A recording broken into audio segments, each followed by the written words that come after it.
أبتا ليتي حصار لبولد زانتا درست حيلا بسوفاو سمهر نتا أما أكل كتما تركب تسرح الله عندك داونتي ساعة شومنتن فرقان عطاطيا نامص أبي تاكسي قص أمرحت أب تاكسي تسقيلا كساب تملئنا تصبيت والقوي حسابات تسلاسل نبرت لوم ليتي كلت عبيت نكراتي صبين لو جدن أبزاليت خفصهم اللوم زوم كلت عبيت نكرات أبي وتي عبيت راك اللوميو أزيو عتو سانخوسنا لني أينو يو أقداسي حج ملوء ملسي كباي كلني كم حق إجن فقر قدمي محشني بحجي لبي قاشا فقرك انقد كخبديو من البات قلت إفو بسلاي زهسس انت خوين خاء بزخانة فتار خمك نعنا يخيدني حسابات كتوردن كتدايبن أبتاليتي توسنو وسانقة السلاسلن تاكسي ما اسملي آيادرو فرق منقد توقعيزا أي تردان دحرنا يدقايق قعزو دما لك عن ساعات جعات عسر تقودل قزاء آتوات مس تلفزيون فيت نفيت تفاتيت مسات مدبات ككتاتلو نزصنحو صدرا سلامتا لقيسا نام مدك أسي كفلا أمرحت أبتاناي بحتي مدك أسي بورصا دربيا بلا مس آزو على خدان أمك إيار آتوات سمهر كلو نقرا أوشت أيو فوكيس كدان كأيرا نابكشنا بمحلاف أبياتن اشتومك بحيزا نابتي صدر أزنوبر وخفلي آتوات الناتا مقبت مس صدر أحد حدا نقرا تزراربتن توازيتن نصدرا حدش قص كتر يوم عيدليتن كمتي أملا نتاتصت إلى زنبر الصدرا بسحق أبرابرتا دحر دقايق جن نخل قديفا دخيمة خمزلا بمحبار نمدك أسخفلا أتوت سمهر نتان إشتو مدك أسخفلا باعين تا كوللتا أبتات موز بلد كفلي أب عراتا دك إسام سفكاري أخت دواول تقطعم ختعلل أفكاري بزعللان كلتي أنبزو فلطوون نجر ولا ليت مدري عاويلا كتسحق بصحفاوي ملأختي فقراوي مجلسيتاتن حساباتن كتسدد دحر طعم دك أسكوس دان كله ذكرتمو كنافران خسات وعي أي زبل زنبرة فقرين نادخ خابز خيد الرابع يورحو عقيرو سلزنبرة نسمهر لانجا جير وايو مسافكاري أون بجلس تزراري باتو الليان يخون مبر نصور مرسخ ترخبلو سلازي كالت نجرو ناس معز دك أسان أغني كايتا تصون كوينوا أمونغو توات إيران برات جزيه مسوسنتن حسبتن سباتي زوجن فزازن تلك خاء أنت إنك يعزر سلازي حسابات خيزا زمت لعلوين تحتوين كنافرا أترائيسا نلعل أنك عرارات لومينا يمود أتالي تختكونا لوا أبي وتي بتفوت رأي كم سنفلال مخانزة لأني بلين رابعي ورحي والحنت حسبن كسلاسل نايك ألكون كل نجراتي بزق مسلزلو فقري توحيدو ليتن معلتن حسيبة خاء لو تيرخب كلن نناهم يفكري كابزي قربا معلتات جوم يرجن كل نجري فرارق أن الله اسكدحن مسكزي خاء ريو زبل أردادين عقلين حجازي رخبن بسنكي زين صور حبريتها ما أزنيت أفيني أنا خاء أبتحت زخوني يخون كنت نابزغود خفلت علني نهم من قدو خرياني كعلن ويدما أيدلين مالتيو سلازي أبتاناي بحتي مدك أسيئة فيت عراتانا من دق تصقيعة تطو بمبال كتحشوق شوخ زنحت سمهر أعين تعميتا ندقايق زن بلات እታ ጸባብ ቤት ንሰምሃር ዝኸውን ዝኾነ መልሲ ነበራን ሰምሃር ግን ኣብታ ጸባብ ክፍሊ የማነ ጸጋምን ላዕልን ታሕትን ጠመተት ኩሉ ኣቀማምጣ ናይቲ ክፍሊ ከም ቀደሙ ዝተቐየረን ዝቕየርን ነገር ኣይተዓዘበትን ሙሉእ ምቅያራትን ውሕስነትን ኣብ ገዛ ርሳ ከም ዝምርኮስ ዘስተውዓለት ሰምሃር ኣብታ 3 ብ4 ሜትሮ ጽፍፍቲ ክፍላ ዘወርወረ በለት ነታ ኣብ ዓራት ተደርብያ ዝነበረት ቴሌፎን ኣልዒላ ሰዓት ረኣየት جزيه دروت عزيريو تلفونها ساعة 11 فرقان تملكت نبرت نمرقق زاكل نتعب لعليات السقيلة زنبرت ناي مندق ساعتون تتقويات عزبتا تمساسالي ناي جزيه حبريتا رخبات أب حدا مدمدمتا نختبصح ناي ساعتن فرقان غزي خمزلوا تجذبت لك ساعات حدا ناي ليتي حنتو سانختوسن مخانا مس نفسا قال أتيا ግን ከኣ ብዙሕ ግዜ ኸምኡ ሓሲባ ስለ ዘቋረፀቶ ኣብዛ ለይቲ እውን ተማትአት እዛ ለይቲ ከምተን ዝሓለፋ ድያ ክትከውን ወይስ ፍሉይ ዛንታ እያ ክትስንድ ርጉፅ መልሲ ነበራን ግዜ ደድሕሪኡ ዘጓይ ከም ዝነበሮ ይጋልብ ነበረ ሰዓት እናረኣየት ትዕለብት ዝነበረት ሰምሃር ኣብተን ተሪፈንኣ ዝነበራ ግዜ ፈውሲ ጣዕሳ ዝኾና ወይ ድማ ሓድሽ ነገር እንተሰምዐት ናብ ናሆም ቴሌፎን ደወለት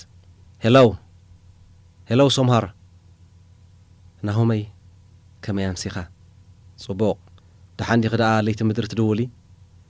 ዘይተጸበየቶ ሕቶ ሓተታ ሰምሃር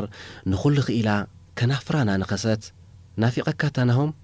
ድሓር ከኣ ማዕረ ኸምቲ ተሓስቦ ዘለኻ ለይቲ እኮ ኣይኮነን ንዓና ኸኣ እሞ ከም ሎሚ ኸይኮነ እዚ ሰዓት ጌና ምሸት እዩ ህይወት ቀደማ እናዘከረት ገለ ነገር ከተረድኦ ፈተነት ሎሚ እንትማልን እሞ ይፈላለዩ እንድዮም ማዕረይ ግዜ ተጓዓዛ እዩ ምስ በላ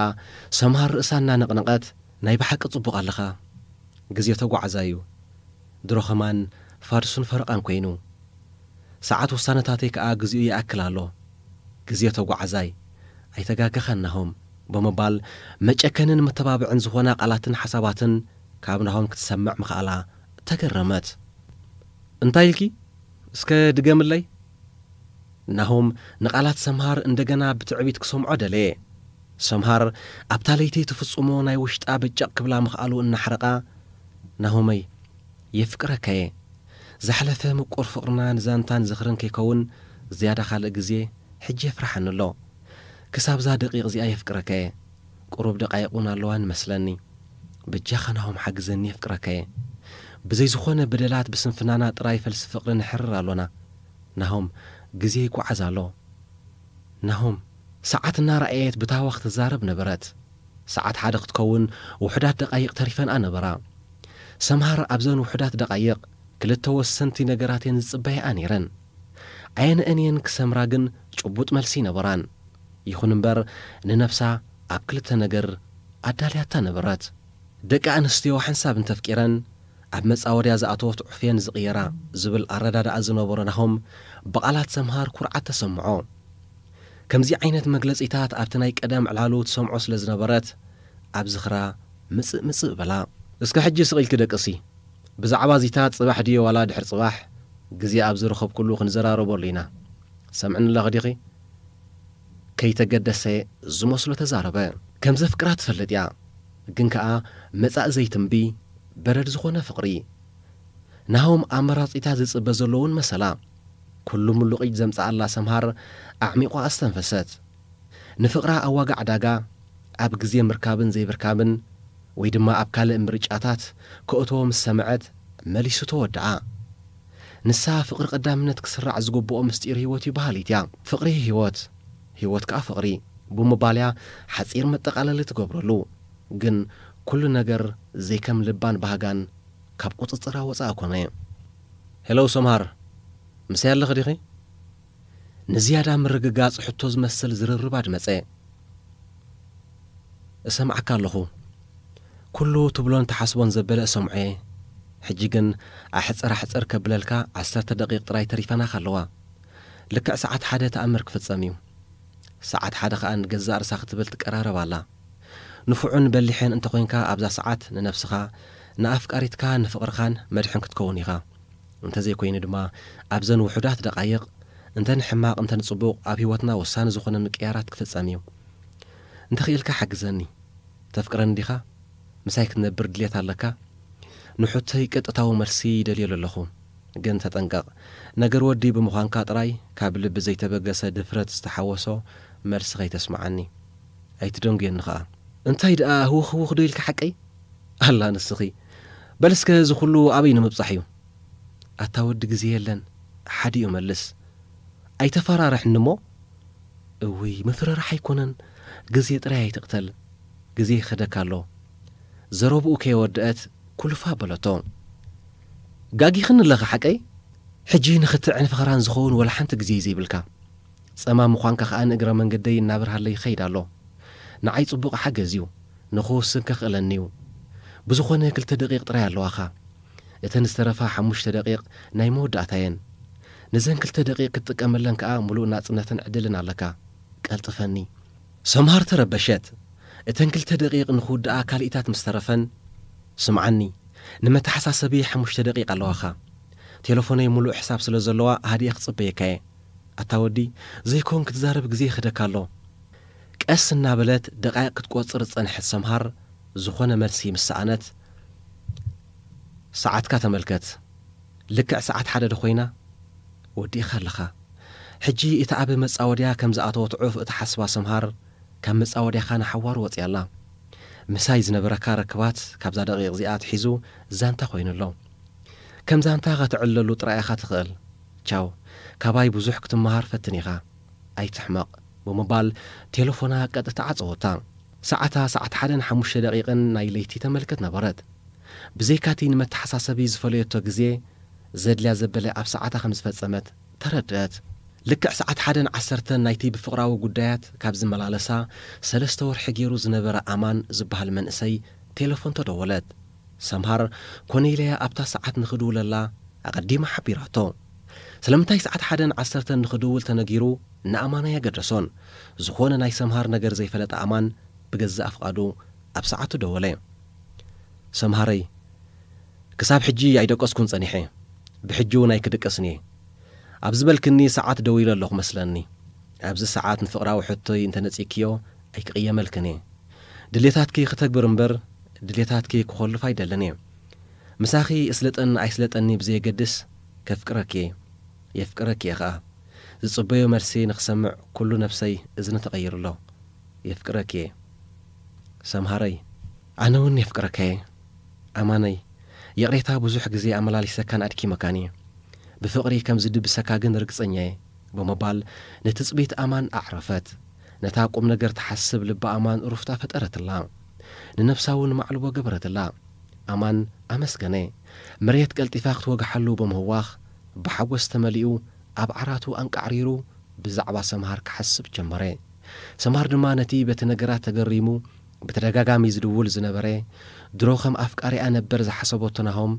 ቴሌፎኑ እናዓፀወት ብዛዕባ ኣማን ጥራይ ክትሓስብ ጀመረት